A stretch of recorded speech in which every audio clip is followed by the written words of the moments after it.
Welcome to ఈవిడీస్ vlogs. ఇవాళ మా పాపకి బ్రేక్ఫాస్ట్కి egg dosa, half day schools అనమాట. అందుకే ఎగ్ దోశ పంపిస్తున్నాను.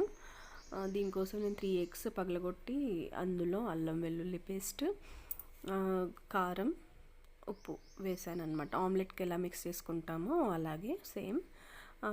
స్టవ్ ఆన్ చేసి దానిపైన పెంక పెట్టి దోశ పోసాను.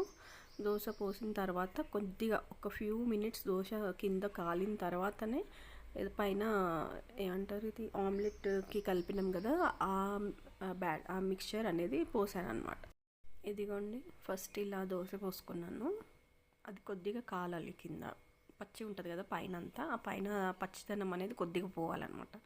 పోయిన తర్వాత మనం ఈ ఆమ్లెట్ మిశ్రమం ఉంటుంది కదా, ఆమ్లెట్కి కలుపుకున్నది, అది పోసి స్ప్రెడ్ చేయాలి. స్ప్రెడ్ చేసిన తర్వాత స్లోగా కాల్చాలి. పెద్దగా పెడితే మాడిపోతుంది ఫ్రెండ్స్, అందుకని స్లోగానే కాల్చాలి.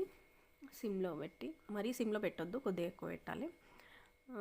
కాల్చిన తర్వాత పైన ఆయిల్ స్ప్రెడ్ చేసి తర్వాత రివర్స్ అనాలి. రివర్స్ అన్న తర్వాత రివర్స్లో కూడా ఆమ్లెట్ కాలాలి కదా, అందుకే రివర్స్లో కూడా కాల్చాలి కొద్దిసేపు. కాల్చిన తర్వాత దోశ రెడీ, ఎగ్ దోశ. ఈ హాఫ్ డేస్కి వాళ్ళకి 2 బాక్సెస్ పెట్టాలంటే, అంటే ఒక బ్రేక్ఫాస్ట్కి దోశ పోసామనుకోండి, చట్నీ సపరేట్, అలా సపరేట్ పెడితే వాళ్ళకి తినడానికి కూడా కష్టం అవుతుంది, ఎందుకంటే షార్ట్ బ్రేక్స్ ఉంటాయి కదా. ఇలా ఎగ్ దోశ ఇలాంటివి పెడితే ఏంటంటే ఫాస్ట్గా తినేస్తారు. మా పాప అయితే చాలా స్లోగా తింటుందండి.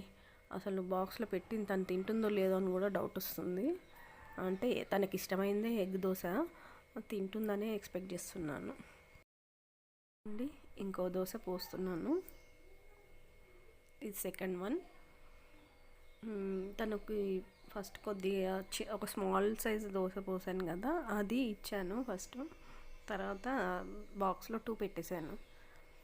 అంతే. ఇదే ఫ్రెండ్స్ ఈరోజు వీడియో. ఎలా ఉందో ఎగ్ దోశ చెప్పండి. మరీ బాగుందని నేను అనుకోవట్లేదు, నార్మల్గా అందరూ చేసుకునేదే చేశాను. చెప్పండి, మీరు ట్రై చేయకపోతే. ఇంత సింపుల్గా ఆనియన్స్ ఇంకా టొమాటోస్ అవి కూడా వేస్తారు, కానీ మా పాప ఆనియన్స్. ఇవాళటి వీడియో. మీరు ట్రై చేయకపోతే ట్రై చేసి చెప్పండి ఎలా ఉందో. Thanks for watching friends. Please do subscribe చేసుకోండి, కామెంట్ చేయండి, లైక్ చేయండి, షేర్ చేయండి. ఓకేనా ఫ్రెండ్స్, బాయ్.